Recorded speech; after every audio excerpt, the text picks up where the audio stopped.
and thanks for joining us. We are live from day one of Adobe Summit 2018, and we're here in the think tank on the Summit Community Pavilion floor. And I'm Wendy Steinley. I lead web strategy for Adobe's digital experience business. And I'm joined today by Cecilia Farooqi, who's the digital design director for Equinox. Cecilia, thank you so much for joining us today. Thank you for having me. Great. Well, let's start with just a question about Equinox. I was looking at your website and I read there that Equinox isn't a gym, it's a club. How is Equinox redefining the fitness experience?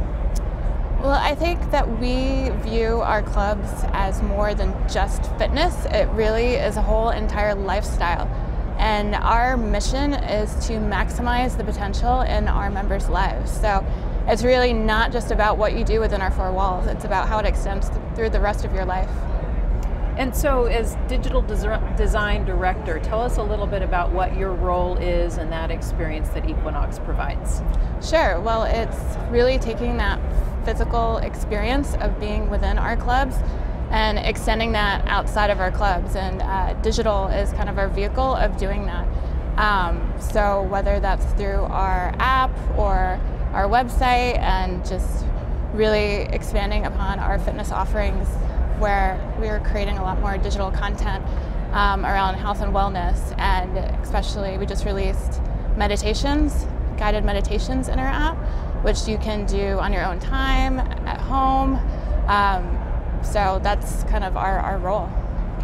That's interesting. It really brings in more of a holistic approach to health and wellness. You know, you and I yesterday were in the Adobe think tank, and there were some really great discussions. There was one in particular around design-led thinking. How does that concept of being design-led apply to the experience that Equinox creates for its customers? I think it's really listening to our members and our customers, and it's a two-way dialogue. Our customers' needs are constantly changing throughout their lives. If it's something, a big life change, or their goals change, and we have to be more personalized and agile to be able to deal with that and give them what they want in real time. So that has become a design challenge for us that we're always working on. How would you see the maybe customer expectations have changed over time? You know, if you roll back 3 years ago to the kind of experiences you're delivering today, you know, what's different in how your customers want to engage? I think they're expecting that level of personalization from us.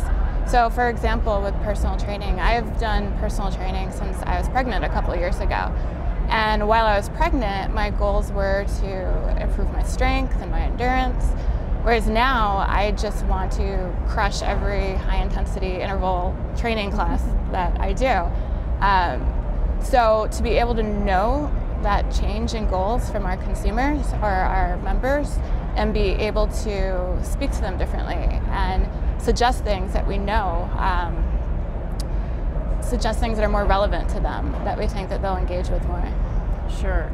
And you know, to what degree do you see your customers engaging, say, online relative to the physical experience? You know, do they? I think community and spending time online when you're starting with a gym relationship. Yeah. That's something that's different. Yeah, and it's really an overall journey. So it's a time-based journey, really, when you think about it. It's before you work out, it's while you're working out, and then it's after your workout. So before you work out, you go to our website or you use our app to plan your workout and what you're going to do in club.